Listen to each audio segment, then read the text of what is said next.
Hello everyone, I'm Dr. Maria Ratna Bara from Department of Botany. Today we are going to look on what are the elements of research, what is deductive and inductive research, and how the process of research proceed. So first element of research हमने पहले भी देखा है कि शोध के लिए क्या क्या चीज़ों की इम्पोर्टेंस है, कितने तरह के शोध होते हैं, quantitative, qualitative, factual, empirical, experimental, non experimental. इस तरीके से रिसर्च, ऑब्जर्वेशनल, एक्सपेरिमेंटेशन, सिमुलेशन, इस तरह से रिसर्च अलग अलग फैक्टर्स से 14 टाइप्स ऑफ रिसर्च होती है, जो कि हमने ऑलरेडी पीडीएफ में और दूसरे लेक्चर्स में भी देखा है। Now we will see what are the core element of research. Research के core element क्या हैं और इन्हें process में कैसे proceed किया जाता है। So हम देखेंगे रिसर्च में किसी भी तरह के process में जाने के लिए, किसी भी तरह के process में, रिसर्च process में जाने के लिए उसकी एक रूपरेखा बनाने की ज़रूरत है, जो कि एक रिसर्च डिज़ाइन है और एक थियोरेटिकल अभिकल्पना बनाया जाता है, जो कि दो पैटर्न अप्रोच होता है उसमें। एक first one is qualitative and quantitative. जैसा कि हमने पहले भी क्लासेस में देखा है कि what is qualitative and what is quantitative. मात्रात्मक, that is quantitative, and qualitative, गुणात्मक। So इन्हीं दो से deduction and induction research approach होता है। What is the research approach? पहले हम देखेंगे elements of research. Research elements mostly first theory or any proposed statement, okay, किसी तरह का कथन या रिसर्च प्रश्न आपका फर्स्ट एलिमेंट है।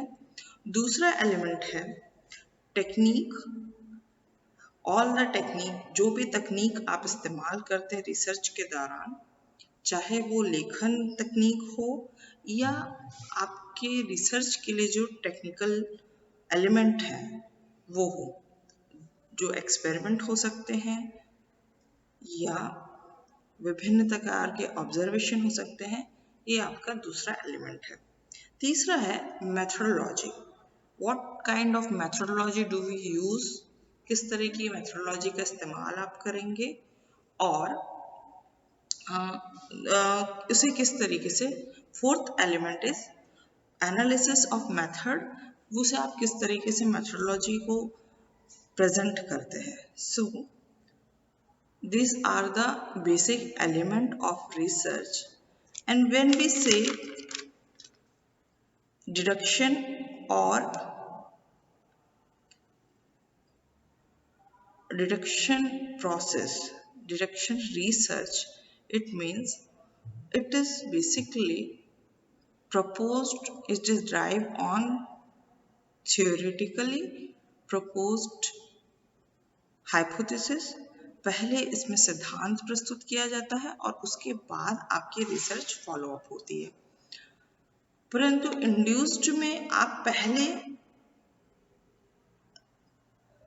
पहले आप हाइपोथेसिस नहीं बनाते, पहले आप एक प्रश्न बनाते हैं या आप उसमें क्वेश्चन, आपके जो रिसर्च टॉपिक है उसे आप पहले प्रस्तुत करते हैं और उसके अनुसार ऑब्जर्वेशन या पैटर्न्स देखने के बाद थ्योरी डिराइव होती है। तो हम देखेंगे अब what is induced, inductive research and deductive research. So हम देखते हैं किसी भी रिसर्च में ये डिफरेंट एलिमेंट है।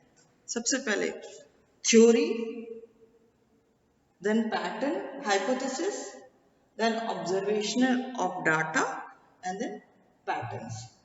Now we see these are the 4 elements of research कि आपको एक प्रश्न चाहिए, प्रश्न रिसर्च प्रश्न वो आपके अलग अलग सब्जेक्ट के अनुसार अलग अलग हो सकती है।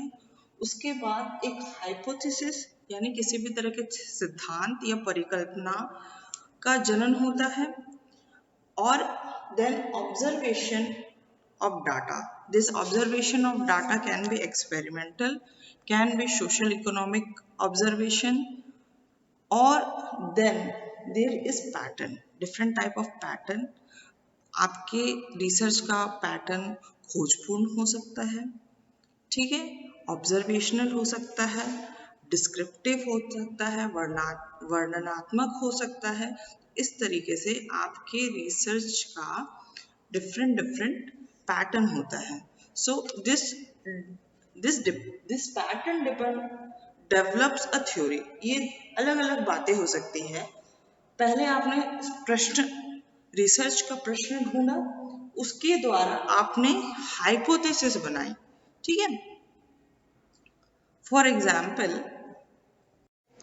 एग्जाम्पल हम देखते हैं अपने किसी पॉपुलेशन, ठीक है, पॉपुलेशन या टारगेट कोई एरिया लिया, आपने उस पर रिसर्च करने का सोचा, किसी एरिया पे उसकी क्लाइमेटिक, उसकी नदी, उसके एनवायरनमेंट के ऊपर, ठीक है, या आप ट्रैफिक के ऊपर रिसर्च करना चाहते हैं, या आप यातायात के ऊपर कितनी तरह के व्हीकल चल रही हैं, इस पे एक प्रोजेक्ट करना चाहते हैं कि ईंधन की खपत कितनी है, या किसी भी तरह के आपने जनरलाइज्ड एक क्वेश्चन बनाया, आपने एक प्रश्न बनाया,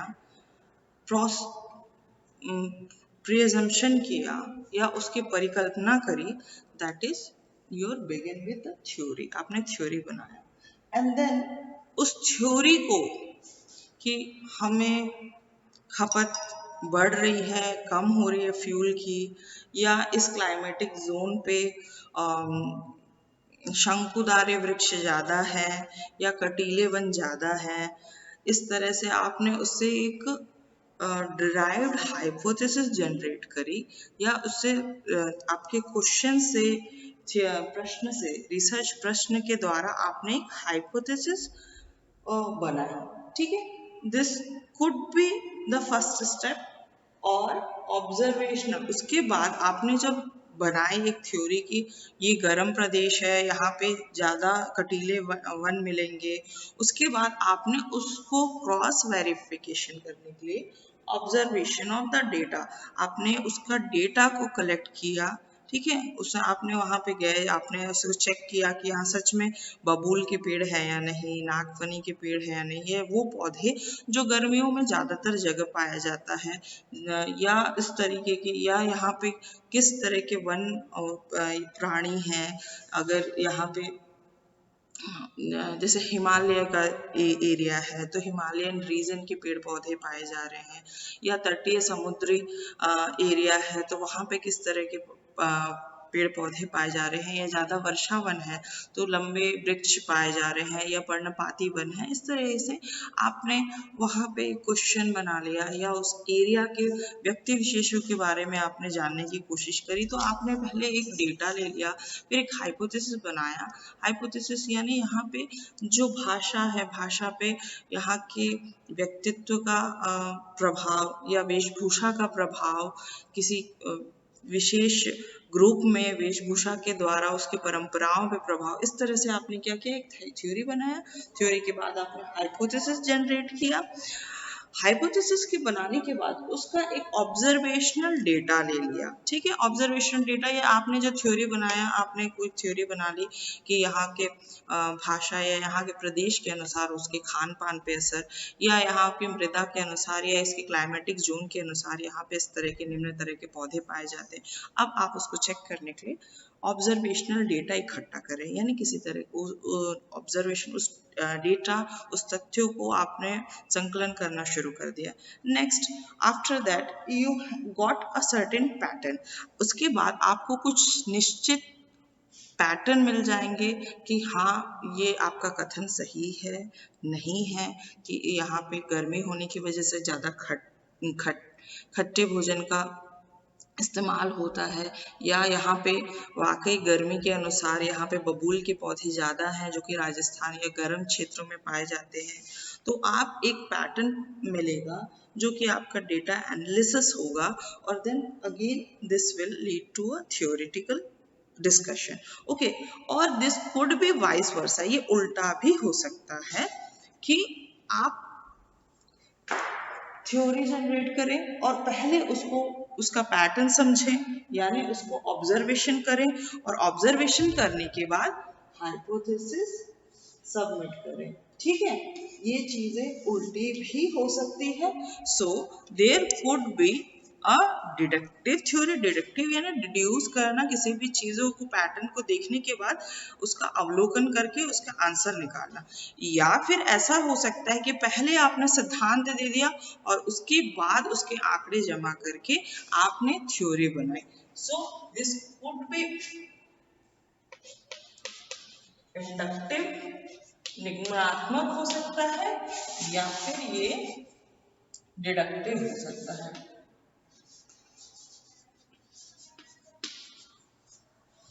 डिडक्टिव रिसर्च भी हो सकता है। Next we will see, let's see, आपको ये डायग्राम पीडीएफ में भी दिया गया है, एलिमेंट ऑफ रिसर्च के अंतर्गत नहीं, ये फ्रेमवर्क के अंतर्गत है। ये डायग्राम वहाँ पे भी देखा जाएगा, what are the elements and what are the framework of research.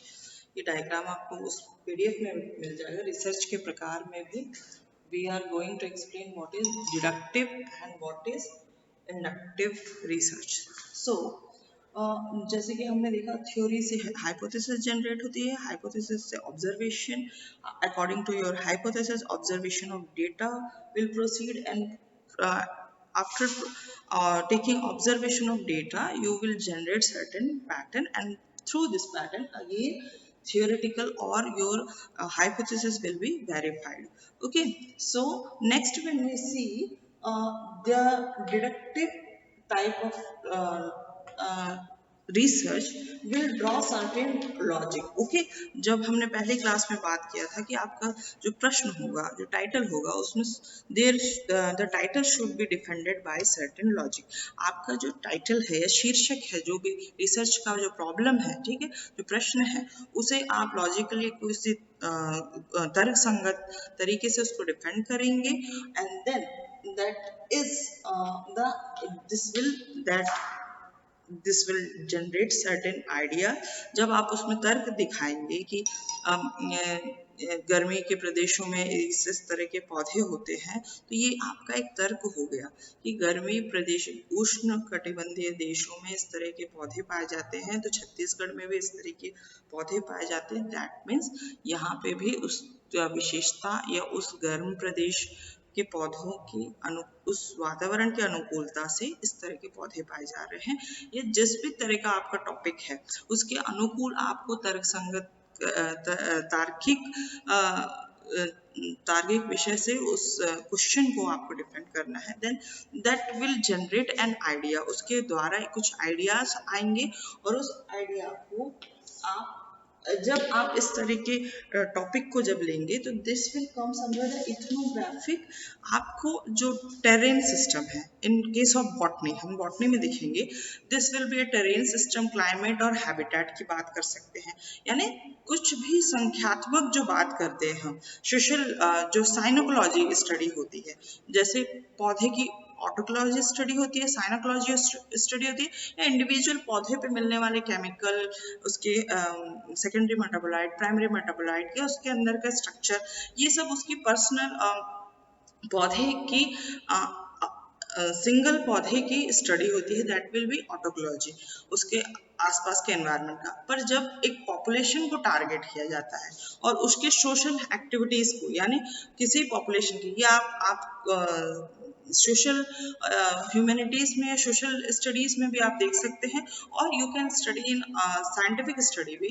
पौधों से रिलेशन उसके एनवायरनमेंट के साथ उसका इंटर कनेक्शन जो है, इसे हम क्या बोलते हैं, इथनोग्राफिक स्टडी, यानी उसका एक demographic study of plant is known, or interaction between the plant and the environment, or the more number of population is known as synecology. So इस synecology के study में हम क्या करते हैं, demographic study करते हैं. So this will be ethnographic study. Okay, the number of certain group is targeted, then this will be ethnographic study. Then it will have some certain logic, and then logic will determine, gather some ideas, and these ideas will determine some evidence. These needed to evidence to prove. Okay, so hypothesis हम अब देखेंगे, ये जो circle था, ये जो चार pattern थे, ये जो चार एलिमेंट थे, आपकी हर रिसर्च इस चार एलिमेंट को डायरेक्टली इनडायरेक्टली फुलफिल करते हैं. ठीक है, evidence, then for after collecting evidence you have to test and verify by your findings, and then this will be a present deductive theory to inductive theory. अब inductive is opposite to deductive theory. उसमें क्या होता है कि आप पहले सिद्धांत को प्रेजेंट किया जाता है. ठीक है, first you have to presumption of something theory. Inductive theory में ऐसा होता है, पहले उसका थ्योरी, देन उसका सिद्धांत को वेरीफाई करने के लिए इम्प्लीकेशन, उसके इम्प्लीकेशन, और उसके बाद उसकी पुष्टि होती है, और फिर उसको डिस्क्राइब किया जाता है, एंड देन हाइपोथेटिकली प्रूव किया जाता है. तो जस्ट इंडक्टिव का उल्टा डिडक्टिव रिसर्च होता है. So these are the research, inductive and deductive research, जो कि निगमनात्मक रिसर्च है. आप इन दोनों में मेन पैटर्न है, थ्योरी से हाइपोथेसिस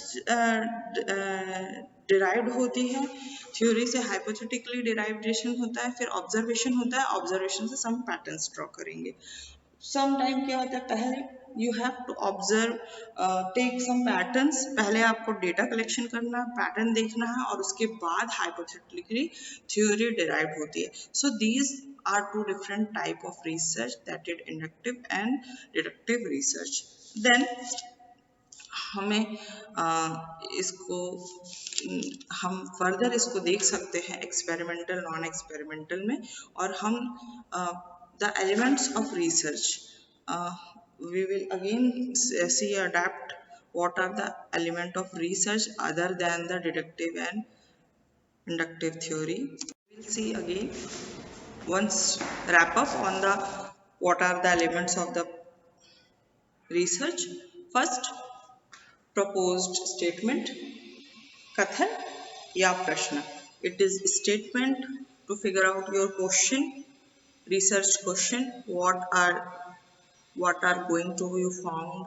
आप क्या ढूंढना चाहते हैं, किस चीज़ के बारे में स्टडी करना चाहते हैं, या already made a statement, already there is presence of statement, you have to verify it. पहले से दिए गए कथन को आप वेरीफाई करना चाहते हैं.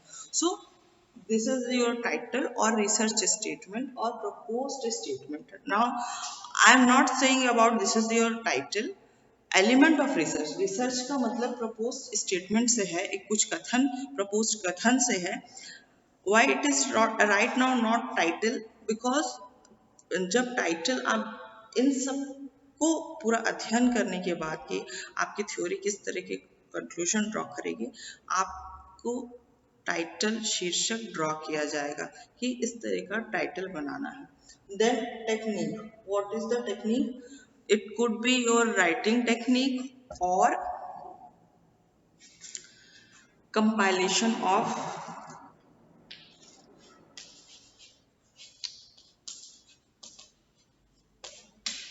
it could be a writing technique, लेखन तकनीक, या compilation of different experiment, what you want to experiment, इन सब के लिए आपको लिटरेचर रिव्यू के थ्रू जाना पड़ेगा कि पहले किस किस तरह के रिसर्च हुए हैं, किस किस तरह के अभी पैटर्न्स चल रहे हैं, क्या सिनारियो करंट सिनारियो में किस किस टाइप का वर्क चल रहा है, क्या ट्रेंडिंग वर्क है, जैसे आपके कोरोना में किस तरह के एलिमेंट्स की खोज की जा रही है, आरटीपीसीआर के द्वारा आरएनए की खोज की जा सकती है, डीएनए की खोज कर ली जा सकती है, या कोई और टेक्निक है अदर देन आरटीपीसीआर, एलिसा एसे है, इम्यूनोलॉजी एसे है, या antigen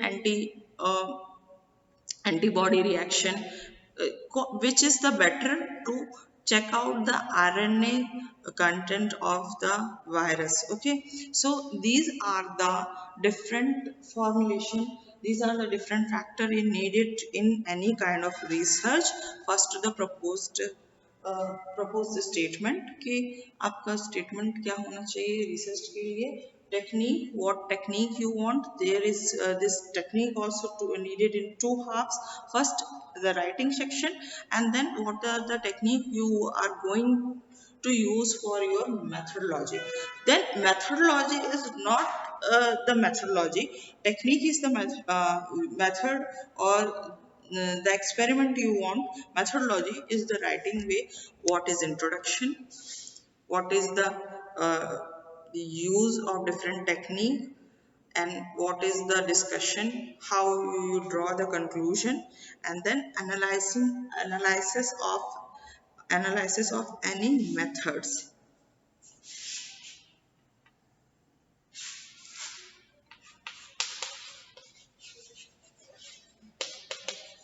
Analysis of any method,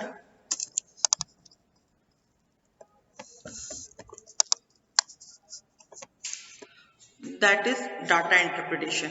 This could be in form of computer deduction and deduce data through using computer applications, Excel, SPSS, ANOVA, or any kind of compilation of literature. ठीक है, या तो ये किसी भी literature की सहायता से आप किसी तरह का डेटा एनालिसिस कर सकते हैं, या फिर ये सॉफ्टवेयर या कंप्यूटर जनरेटेड डेटा एनालिसिस भी हो सकता है.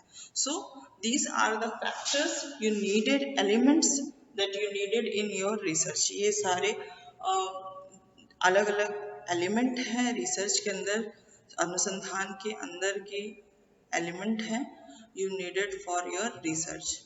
Thank you for the class, and we will look what is research design in another class, and what is how to take on the problem, research problem.